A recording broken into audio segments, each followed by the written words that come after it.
Hello दोस्तों, कैसे हैं आप लोग। आशा करते हैं आप लोग अच्छे होंगे, मस्त होंगे। जैसा कि मैंने पहले भी कहा था कि कल अर्थात आज 2 अक्टूबर गांधी जयंती के दिन मंदाकिनी वर्णम दसम पाठक ट्यूशन भाग 2 पढ़ाऊंगा। सबसे पहले गांधी जयंती के आप लोगों को ढेर सारी शुभकामनाएं। और आज हम लेके आए हैं 10वां क्लास के संस्कृत ट्यूशन भाग 2 का 10वां पाठ मंदाकिनी वर्णनम। तो बिना देरी किए हुए चलते हैं पहले पाठ परिचय की तरह। कहते हैं कि आदि कवि वाल्मीकि द्वारा रचित वाल्मीकि रामायण के अयोध्या कांड के 95वें सर्ग से संकलित है। इसमें मंदाकिनी नदी की श्री शोभा का वर्णन किया गया है।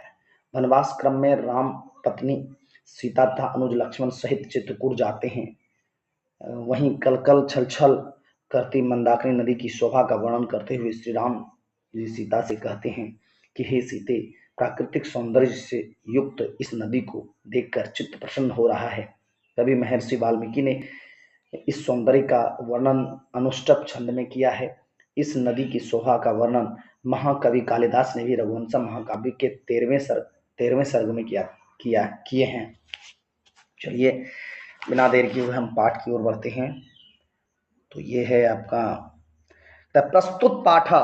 प्रस्तुतः पाठ वाल्मीकि रामायणस्य। मेरे साथ पढ़िए। प्रस्तुतः पाठ वाल्मीकि रामायणस्य अयोध्या कांडस्य 95 तस्मात् सर्गात् संकलति। प्रस्तुत पाठ वाल्मीकि रामायण के अयोध्या कांड का 95वें सर्ग से संकलित है। प्रस्तुत पाठ वाल्मीकि रामायणस्य अयोध्या कांडस्य 95 तस्मात् सर्गात् संकलित। कहते हैं प्रस्तुत पाठ वाल्मीकि रामायण के अयोध्या कांड का 95वें सर्ग से संकलित है।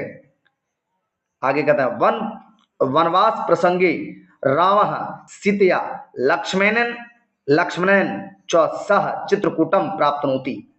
वन प्रसंगे रामः सीतया लक्ष्मणेन च सह चित्रकूटं प्राप्नोति। वनवास के क्रम में राम और सीता लक्ष्मण के साथ चित्रकूट पहुंचे। कहते हैं तत्र स्थितां मंदाकिनी नदीं वर्णयन् सीतां संबोधयति। तत्र स्थितां मंदाकिनी नदीं वर्णयन् सीतां संबोधयति।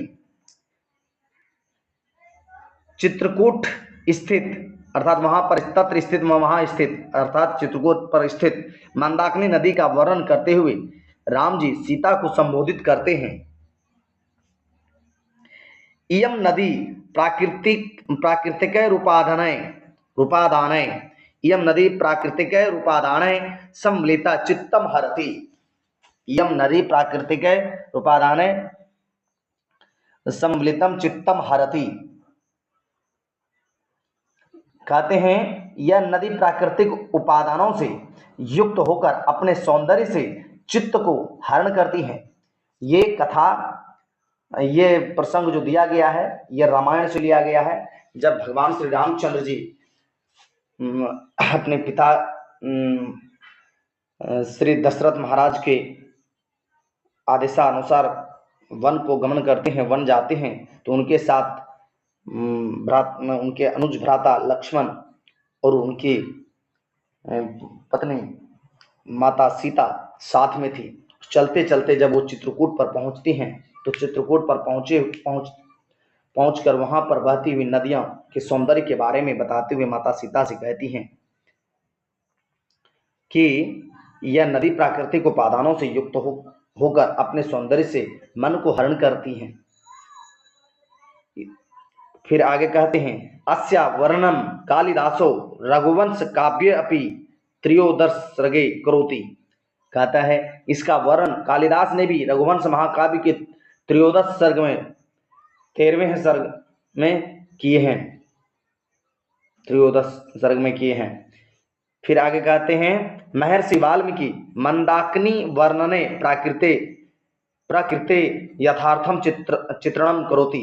महर्षि वाल्मीकि मंदाकिनी वर्णने प्रकृते यथार्थम चित्रणम करोति। महर्षि वाल्मीकि। कहा था अनुष्टप छंदसी महर्षि वाल्मीकि। अच्छा, मंदाकिनी वर्णने प्राकृते यथार्थम चित्रणम करोति। महर्षि वाल्मीकि अनुष्टय छंदों में मंदाकिनी वर्णन में प्रकृति का यथार्थ चित्रण किया है। महर्षि वाल्मीकि ने अनुष्टुप छंद में मंदाकिनी वर्णन में प्रकृति का यथार्थ चित्रण किया है। तो देखते हैं पहला श्लोक क्या है। विचित्र कहते हैं विचित्र पुलिनाम रम्यम हंस सारस सेविताम, विचित्र पुलिनाम रम्यम हंस सारस सेविताम कुसुमय रूप संपन्नाम पश्य मंदाकिनीम नदीम। विचित्र पुलिनाम इसका मतलब हुआ रंग बिरंगे तटों वाली। विचित्र पुलिनाम का मतलब हुआ रंग बिरंगे तटों वाली। रम्याम का अर्थ होता है सुंदर, रमा देने वाली। हंस सारस सेविताम, हंस और सारस से आच्छादित, हंस और सारस से पूर्ण। कुसुमय रूप संपन्नाम, कुसुम देखिए, कुसुम जोड़ रूप जोड़ संपन्नाम। कुसुम का अर्थ होता है फूल, कुसुमय मतलब फूलों से। विचित्र पुलिनाम रम्याम हंस सारस सेविताम कुसुमय रूप संपन्नाम पश्य मंदाकिनीम नदी। भगवान श्री रामचंद्र जी माता सीता जी से कहती हैं कि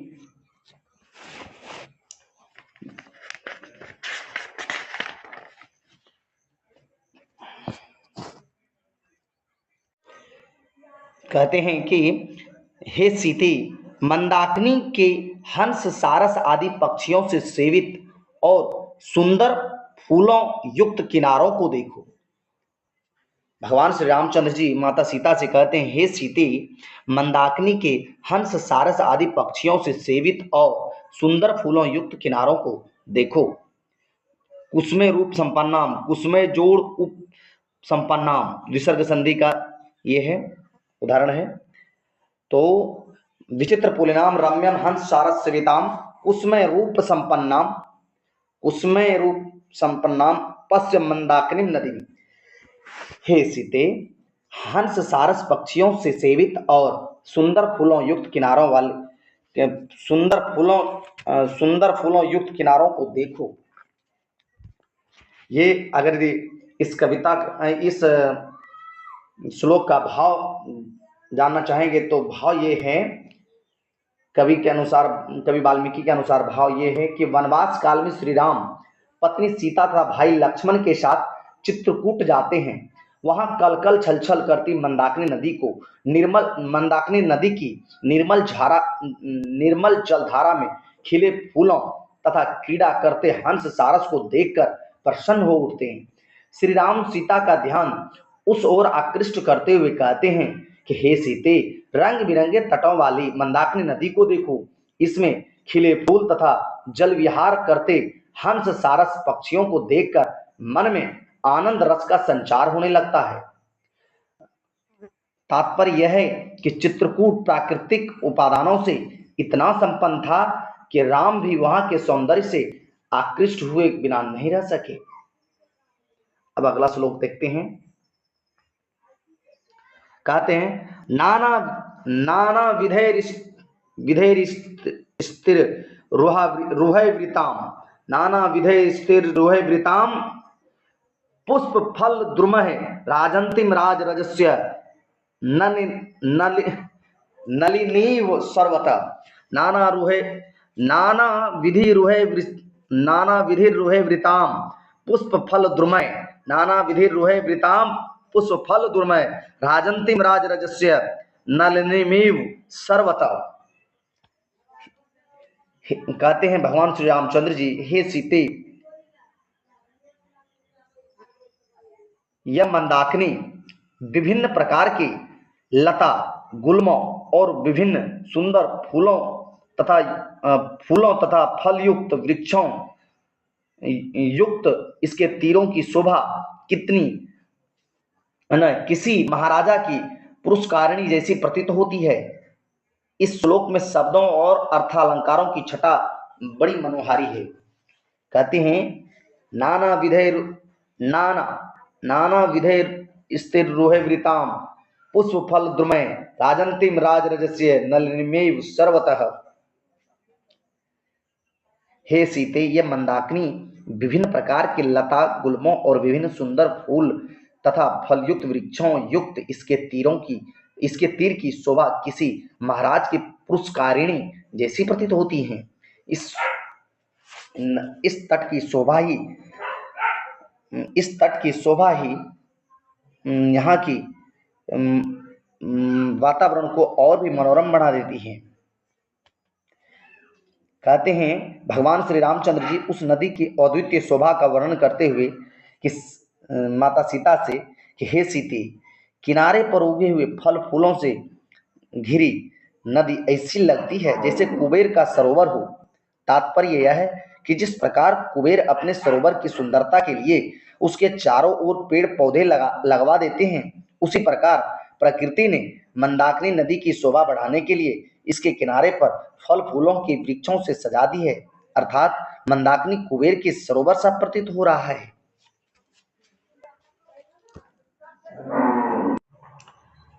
अगला श्लोक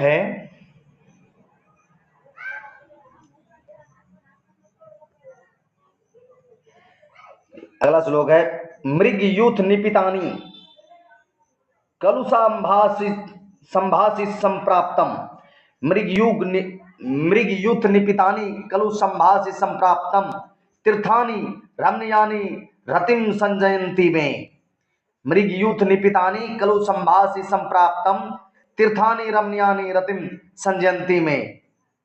कहती हैं कि हे सीते, संप्राप्तम मृग युथ निपितानि कलु संभाषी रमणीयम तीर्थानि में रतिम संजयंती। इसका अर्थ हुआ पशु समूह के द्वारा, कहता हे सीते, यद्यपि पशु समूह के द्वारा जिसके जल पीकर गंदा भी कर दिया गया है, फिर भी उनकी तृप्ति के लिए सदा जलार्पण के लिए तत्पर यह नदी ऐसे तीर्थों के लिए मेरे मन में श्रद्धा उत्पन्न करती है। भगवान श्री रामचंद्र जी मंदाकिनी नदी का वर्णन करते हुए कहते हैं मृग यूथ निपितानी कलु संभाष्य संप्राप्तम। यद्यपि इस नदी के जल को अभी हिरणों ने पीकर गंदा कर दिया है, तथापि फिर भी उनकी तृप्ति के लिए सदा जलार्पण के लिए यह तत्पर नदी ऐसे तीर्थ के लिए मेरे मन में श्रद्धा उत्पन्न करती है। वहां के भाव ये है कि वहां के मंदाकिनी नदी के प्राकृतिक सौंदर्य एवं परम शांति को देखकर भगवान श्री रामचंद्र जी के मन में अलौकिक आनंद का अनुभव होता है। मृग समूह को निर्भीकता पूर्वक विचरण करते हुए देखकर भगवान श्री राम के मन में उस स्थान के प्रति प्रेम हो जाता है। अर्थात वहां के वातावरण से प्रभावित होकर राम भगवान अपना अनुभव सीता के समक्ष प्रकट करते हुए कहते हैं कि हे सीते, मृग समूहों द्वारा पिए गए गंदे जल तथा मन को मोहित करने वाले रमणीय वातावरण महान तीर्थों के समान मन में प्रेम उत्पन्न कर रहे हैं। तात्पर्य यह है कि वहां के परिवेश में प्रभावित होकर राम वहीं कुछ दिन व्यतीत करने की तथा मंदाकिनी के निर्मल जल का पान करने की इच्छा प्रकट करते हैं।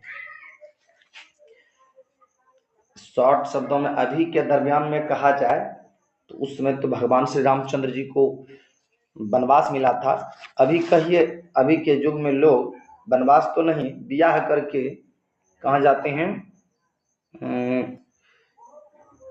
ब्याह करके लोग हनीमून पर जाते हैं, शिमला मनाली देश विदेश घूमते हैं, कुल्लू मनाली सगरे घूमते हैं।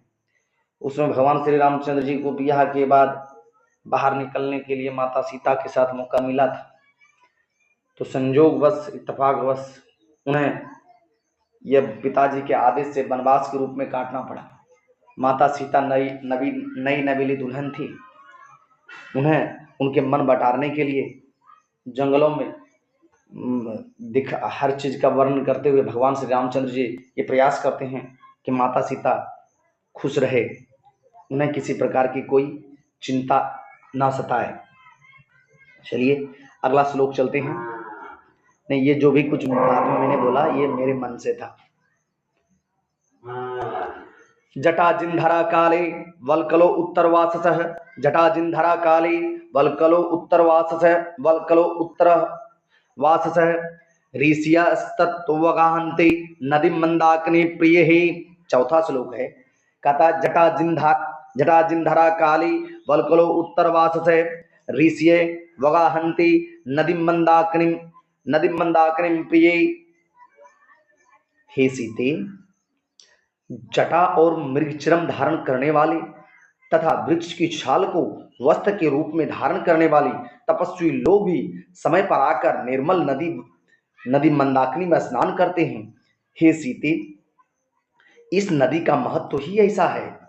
भगवान श्री रामचंद्र जी इस श्लोक के माध्यम से माता सीते को संबोधित करते हुए कहते हैं, हे प्रिय, ये नदी इतना पवित्र है कि इसमें सांसारिक बंधने से मुक्त पुण्यशील ऋषिगण स्नान करते हैं। ये ऋषि काले मृग के चर्म धारण किए, जटाधारी एवं वल्कल वस्त्रधारी, शीत उष्ण तथा बरसात अर्थात संसारिक मोह ममता से विरक्त होकर ईश्वर भजन में लीन रहने वाले हैं। इनके स्पर्श से यहाँ की भूमि अति पवित्र हो गई है। कुछ दिन यही समय बिताना श्रेयस्कर प्रतीत होता है। पांचवां श्लोक की ओर हम चलते हैं। आदित्यम तिष्ठ सॉरी रुकिए एक सेकंड।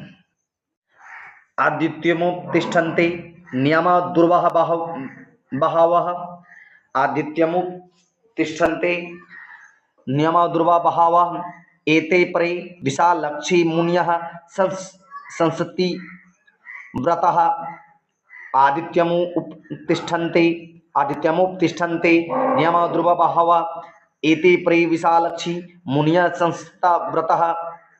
कहते हैं, हे विशाल नेत्रों वाली सीते, देखो, इसके बाद व्रतों में संलग्न ऋषि मुनि इस पवित्र नदी में स्नान करके भगवान भास्कर को अपने हाथों को उठाकर जलार्पण और नमस्कार कर रहे हैं। भाव ये है कि हे भगवान श्री रामचंद्र जी माता सीते से कहते हैं, हे सीते, जिन्होंने अपनी भुजा को ऊपर किया हुआ है वे प्रशंसित व्रत वाले मुनि लोग हैं। सूर्य सृष्टि के आदि देव माने जाते हैं, क्योंकि इन्हीं से संसार को प्रकाश मिलता है। उसी ज्ञान रूपी प्रकाश की प्राप्ति के लिए ये मुनिगण नियमतः उनकी उपासना करते हैं। यही सूर्य सृष्टि के आदिदेव हैं। वेदों में इसी सूर्य की महानता का गुणगान किया गया है। अतः मंदाकिनी की लाल राशि में हाथ उठाए, लाल राशि अर्थात लाल जल में हाथ उठाए मुनियों को देखकर अपूर्व आनंद का अनुभव हो रहा है। अपूर्व आनंद का अनुभव हो रहा है। आगे छठा श्लोक है। मारुतोद्युत्शेखरे प्रनिरत इव पर्वतः, मारुतोद्युत्शेखरे प्रनिरितः इव पर्वतः पादपै पुष्पपत्राणि सृजिद्भिरभितो नदीं सृजत जोड़ अभितो सृजिद्भिरभितो नदीं मरुतोधुतशीखरे प्रणरित इव पर्वतः पादपै पुष्पपत्राणि सृजिद्भिरभितो नदीं। कहते हैं, हे विशालक्षी सीते, नदी के दोनों ओर उत्पन्न वृक्षों को हवा के द्वारा हिलाने पर पुष्प और पत्तों के अंबार लग जाते हैं, जो पर्वत की तरह सुंदर दिखते हैं। यहाँ उत्प्रेक्षा अलंकार का भी सुंदर प्रयोग इस श्लोक में बड़ी अच्छी तरह से किए गए हैं। कहते हैं, हे विशालक्षी सीते, नदी के दोनों ओर उत्पन्न वृक्षों को हवा के द्वारा हिलाने पर पुष्पों और पत्तों के अंबार लग जाते हैं, जो पर्वत की तरह सुंदर दिखते हैं। अगला श्लोक है क्वाचिन मणिक यशोदाम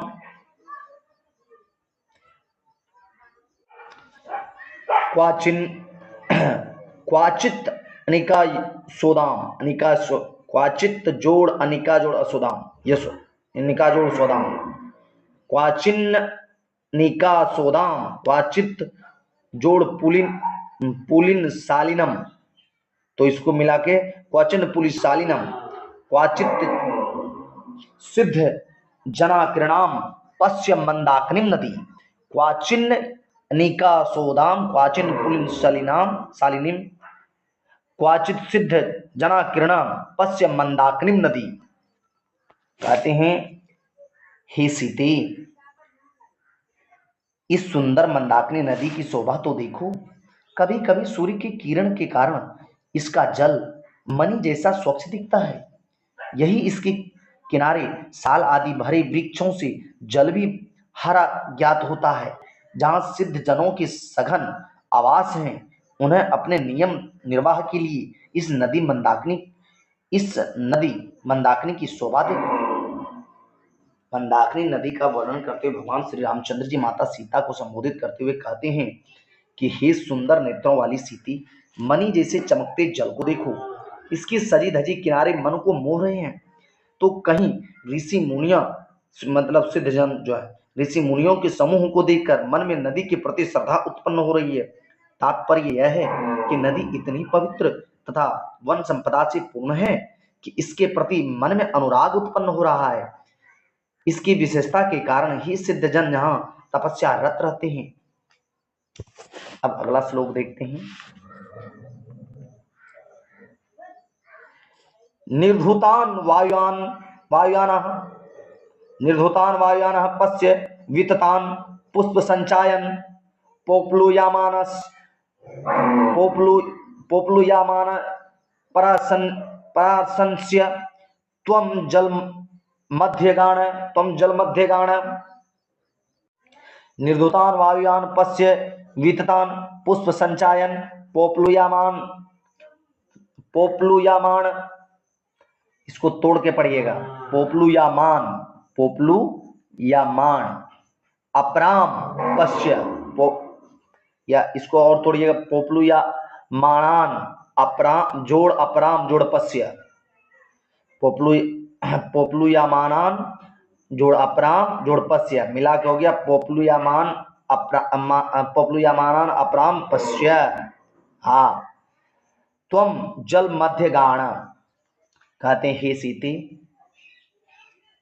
तनु मध्य में मतलब बीच में वायु के द्वारा उड़ाए गए पुष्पों के ढेर जो नदी के जल में तैरते हुए विचित्र प्रतीत हो रहे हैं और मंदाकिनी के जल का सौंदर्य बढ़ा रहे हैं, उन्हें देखो, इनकी शोभा बड़ी न्यारी है।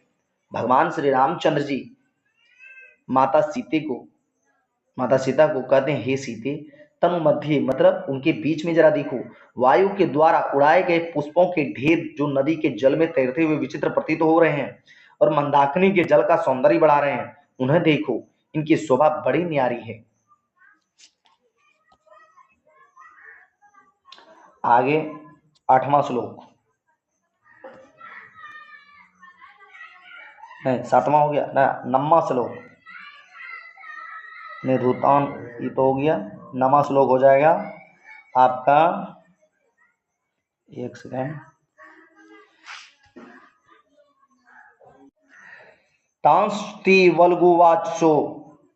वल्गुवाचसो रथा हवायनः द्विजाः अधिरोहन्ति कल्याणी निष्कुंजन्त शुभगिरा।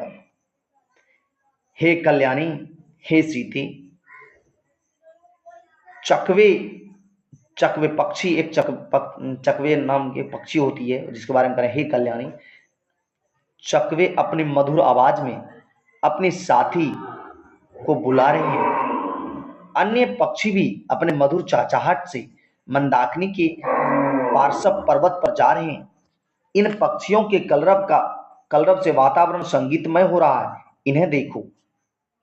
और अंतिम श्लोक कहते हैं दर्शनम चित्रकूटस्य मंदाकिन्याश्च शोभने अधिकम पूर्वाश्च मन्ये तब चौदर्शनात्। हे सीते, देखो चित्रकूट पर्वत और पवित्र नंदी मंदाकिनी का सौंदर्य के दर्शन ग्राम अर्थात अयोध्या में रहते हुए तुम्हारे दर्शन से अधिक मनमोहक है। इस श्लोक में उपमा उपमेय का प्रयोग कर प्रभु श्री रामचंद्र जी माता सीते को बड़ी प्यारी बड़ी विनम्रता से इन मंदाकिनी नदी का वर्णन कर रहे हैं। तो एक बार संपूर्ण श्लोक का वाचन कर लेते हैं। विचित्र पुलिनाम रम्याम हंस सारस सेविताम कुसुमे रूप संपन्नाम पश्यम मंदाकिनीम नदीम नाना विधे स्थिर रोह विरिताम पुष्प फल द्रुमहे राजंतिम राजस्य नलिनीमेव सर्वतः मृग यूथ निपितानि खलु संभास संप्राप्तम तीर्थयानि रमणीयानि रतिम संजयंती में जटाजिंधरा काले वल्कलो उत्सवास से ऋष्य अस्तव वगान्ते नदीम मंदाकिनी प्रिये आदित्यमो तिष्ठन्ते हि नियमा दुर्बभाव एते परे विशालक्षी मुनिय संसति व्रतः मारुतोधुत शेखरे प्रणित इव प्रवतः पादपे पुष्पपत्राणि सृजित अभिर्भीतो नदीं क्वाचिन् मणिकायो सुदं क्वाचिन् पुलिनशालिनीं क्वाचिन् सिद्धजनाकिरण पश्यं मंदाकिनीं नदीं निर्धुतान वायुयान पश्य विततान पुष्प संचायन पोप्लुयमान प्राण पश्य त्वं जल मध्यगानः तस् अति वाल्गुवाचुसो रथांग वाहिन द्विजः अधिरोहिन्ति कल्याणी निष्कुजन्ति शुभः गिरः दर्शनं चित्रकूटस्य मंदाकिन्याश्च शोभने अधिकं पूर्वाश्च मन्ये तब चौदर्शनात्। अगर यदि इसका हम देखना चाहेंगे शब्द का अर्थ तो यहाँ दिया हुआ है, देखिए। और सबसे बड़ी बात है, पढ़ने में मदद करने वाला है शब्दार्थ। विचित्र पुलिनाम, रंग बिरंगे तटों वाली, ऐसे कुछ दिया। रम्याम, सुंदर, रम्याम रमणीयम या सुंदर को, उसमें पुष्प फूलों से, द्रुमय वृक्षों से, राजंतिम शोभना सुशोभित होती हुई, नलिनीम पुष्कारिणी पोखर तालाब को, मृग यूथ निपितानी पशु समूह द्वारा पिए गए, कलुषंभासति गंदे जल, रमणीयम मनोहारिणी मन को मोहित करने वाले, जटाजिंधार धारण मृग धारणिश्च जटा और मृग चर्म धारण करने वाले, वल्कलो उत्तरवास से वृक्ष की छाल को वस्त्र के रूप में धारण करने वाले। इसी प्रकार के आपको किताब में मिल जाएंगे। सबसे बड़ी बात है संधि विच्छेद, इसको देखिए। कुसुमे जोड़ उप संपन्नाम, नाना विधि स्थित रोहे वृताम का था। नाना विधय जोड़ रोहे जोड़ वृता। कलु संभाषी का मतलब है कलु जोड़ अंभासी, कलुष जोड़ अंभासी। ऋष्य अवगाहनते, ऋष्य तू अवगाहनते, अवाहगाहनते। नियमा दुर्वा बहावा, नियमात जोड़ उदर्व बहावा। इसी तरह का आपको मिलेंगे। मंदाकिनी वर्णन पाठ के रचनाकार कौन है? मंदाकिनी वर्णन पाठ के रचनाकार महर्षि वाल्मीकि हैं। मंदाकिनी वर्णन के पाठ के रचनाकार महर्षि वाल्मीकि। ऑप्शन बी सही है। रामायण पाठ के रचनाकार कौन है? रामायण पाठ के रचनाकार महर्षि वाल्मीकि हैं। इसके भी ऑप्शन बी सही है। अयोध्या कांड किस ग्रंथ का भाग है? अयोध्या कांड रामायण का भाग है, ऑप्शन ए सही है। अयोध्या कांड किस ग्रंथ का भाग है? अयोध्या कांड रामायण का भाग है। रघुवंश काव्य की रचना किसने की है? रघुवंश काव्य की रचना किसने की है? रघुवंश काव्य की रचना कालिदास ने की है। रघुवंश काव्य की रचना कालिदास ने की है, ऑप्शन डी सही है। मंदाकिनी नदी किस पर्वत के निकट प्रवाहित होती है? चित्रकूट के निकट, ऑप्शन ए सही है। मंदाकिनी नदी किस पर्वत के निकट प्रवाहित होती है? चित्रकूट के निकट, ऑप्शन ए सही है। सीता रामचंद्र की पत्नी थी। मंदाकिनी नदी कहाँ है? मंदाकिनी नदी चित्रकूट पर है।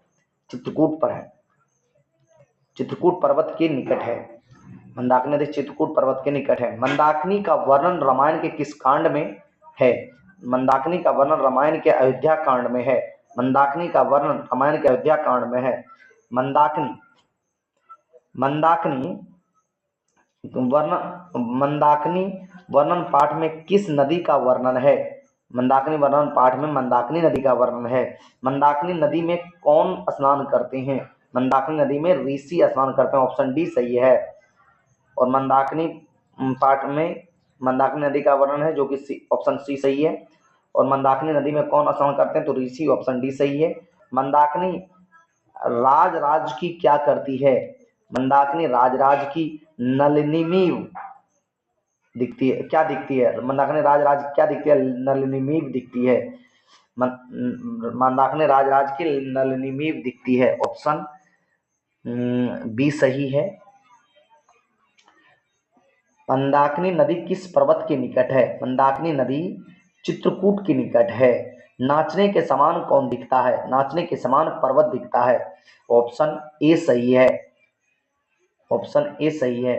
नाचने के समान कौन दिखता है? नाचने के समान पर्वत दिखता है। हंस सारस से सेवित विचित्र तटों वाली कौन है? मंदाकिनी नदी, ऑप्शन सी सही है। हंस सारस से सेवित विचित्र तटों वाली कौन है? तो मंदाकिनी है, ऑप्शन सी सही है। तो मिलते हैं अगली वीडियो में अगले दिन। आज हमें दीजिए इजाजत। आगे बहुत अच्छी इंटरेस्टिंग कथा के साथ मिलेंगे।